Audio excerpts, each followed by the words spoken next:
Okay, so stocks often feel like they move independently, but roughly 80% of stocks follow the general direction of the market, the broader stock market, and that has very big implications on intraday trades. When trades fail, the usual suspects are entries or indicators or stop placement or maybe even psychology, but a deep factor that can often be ignored is the current market direction. And this past week, the Qs and also the SPY came into some really heavy resistance, and taking longs into these areas of resistance in the market just simply meant that any buys would have came into serious pressure. And we're looking at the QQQs right now because it gives us a broad market view of the technology sector, and we came into both the 10 and 20-day moving averages on the Qs, which very quickly led to a sell-off, which led to a lot of selling in hundreds of stocks. When the market is in a downtrend or coming into resistance, that will put a lot of pressure on singular stocks as a whole.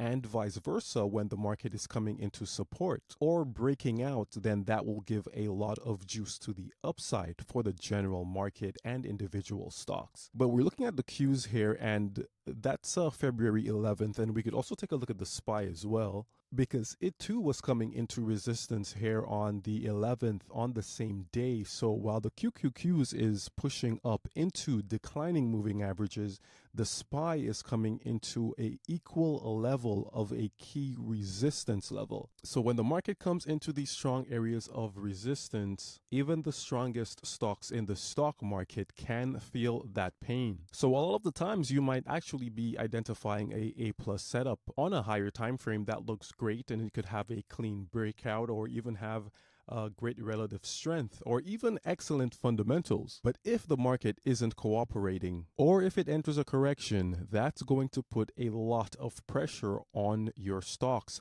But this is great information because it lets you know that, hey, this is a moment to either step away from the markets or go short. I've pulled up SMR, and it actually followed quite nicely with the entire market.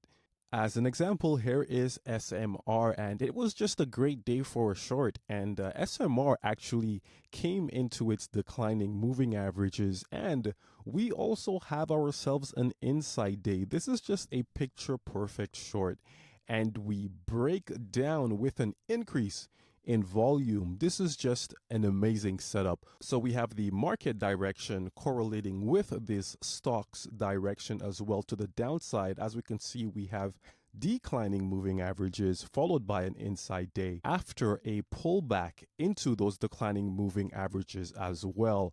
All in all, just a beauty. So when trades do align with the market direction, trends tend to persist more smoothly. There are greater odds of the breakouts working, and price movements faces a lot less friction. It's all a matter of adapting. There's a moment to go long, there is a moment to go short, and there is a moment to just sit out of the market. If you found this information useful, go ahead and hit the like button, and also go ahead and subscribe. We will have plenty of other videos coming up on leading stocks from leading sectors, and you won't want to miss it.